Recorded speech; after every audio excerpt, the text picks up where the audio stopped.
Welcome to the Syllabi Tour Screencast Part 1.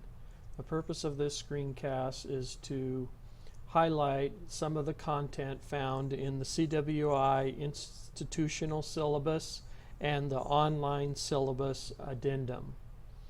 Remember that there will be a quiz on the content of the syllabi. Therefore, it would be important to read these syllabi in their entirety. In the screencast, I will just be highlighting some of the important aspects of the syllabi. To find these first two syllabi, go to the Syllabus Schedule button located in the upper left-hand corner of Blackboard. After you click on this button, you'll see the first two syllabi are the CWI Institutional Syllabus and the Online Syllabus Addendum. These are the two syllabi that we are going to review during this screencast. Remember with these documents that if you want to print them or download them, you can click on this button and click download a copy or print to PDF. Also, if you want to make the document larger, you can click on this button and that will bring up the document in a larger format. The CWI Institutional Syllabus is a syllabus that has content that is the same for all CWI courses. The first section explains that the syllabus is a contract for the class. This means that you are responsible to abide by the rules and procedures found in the syllabi and also found in the CWI Student Handbook. The second section is the CWI email and Blackboard's accounts. In this section, it explains how to access your CWI email and access Blackboard. It will be important that you check your CWI email every day because I will be sending emails throughout the period of the course to you at this address.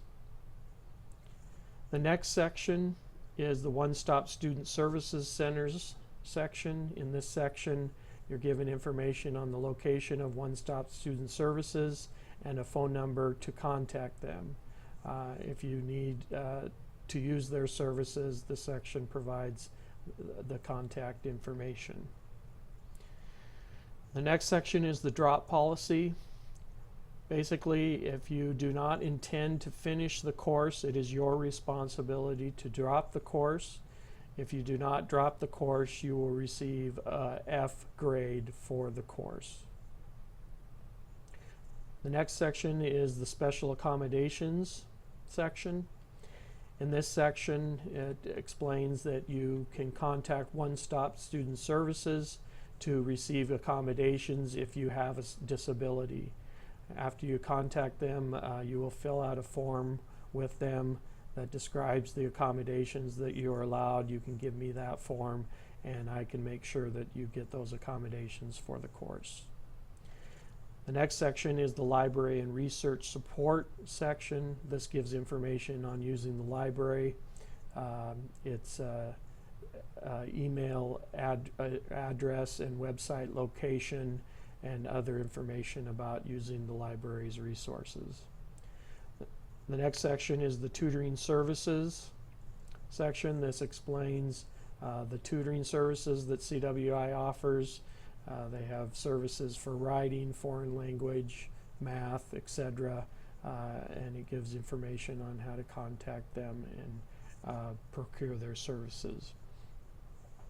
The next section is on the Writing Center. This just explains the Writing Center is available to help you with writing.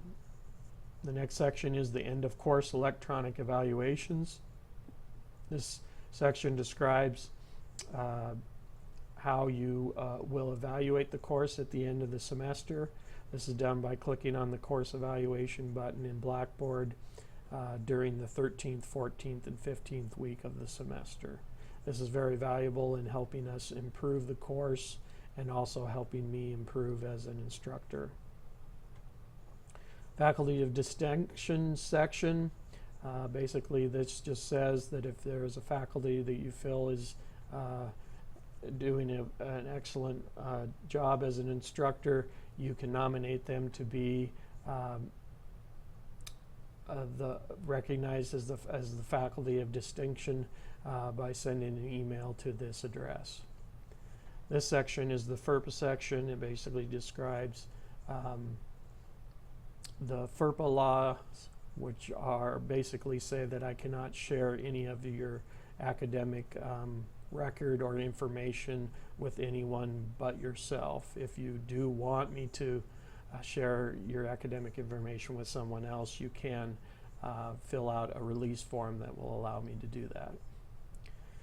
The next section is CWI Campus Security.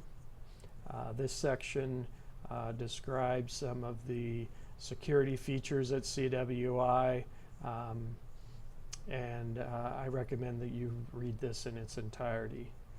This section is Guns on Campus, explains the policy for College of Western Idaho regarding guns on campus. Please read that section. And also this last section says if you are not enrolled in a particular course, you may not attend that class session. And that is basic information that is found in the CWI institutional syllabus. So I'm going to go back now to our syllabus schedule button and now look at what is called the online syllabus addendum. This is a syllabus that is specific to online courses and provides information and policies regarding online courses. When we go into the syllabus, the first section is personal technical skills required to take the course. This describes the skills that we assume that you have going into the course and are needed in order to be successful in the course. And you can read through what those skills are. These are skills regarding your ability to use the computer and participate in discussions in Blackboard. The next section is the requirements of your hardware and software for your computer. This describes the type of computer you need to have, the type of software you need to have in order to do the assignments and the activities that are part of the online course. This section is methods of communication. It basically explains that you will be communicating through the discussion board, email, and announcements in MyMathLab and Blackboard. And it is your responsibility to check these weekly announcements. This section is the netiquette expectations. Basically, in communicating online, there are rules. For example, you're not allowed to use profanity. You're not allowed to use flaming, things like this.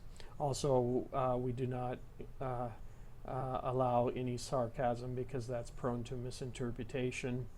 You can also use these emotion icons, which will help convey some of your nonverbal elements of communication. This section is assessment method and turnaround time.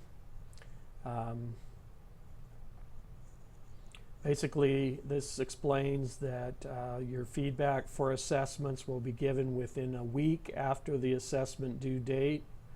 If there's more time required, I will send you an email and let you know that.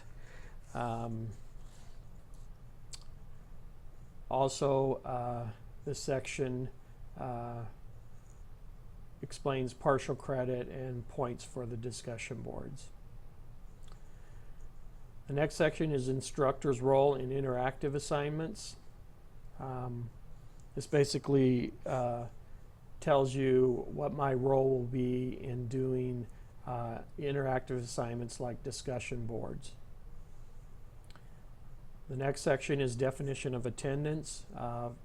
We're required to report attendance the first week of class, and this section defines what attendance is for an online course. Basically, attendance for an online course for the first week will be completing all items in week 1 folder found in your Blackboard course site under the Assignments button. And also attendance for week 2 will be completing all items in week 2 folder found in your Blackboard course site under the Assignments button. So attendance is doing the assignments.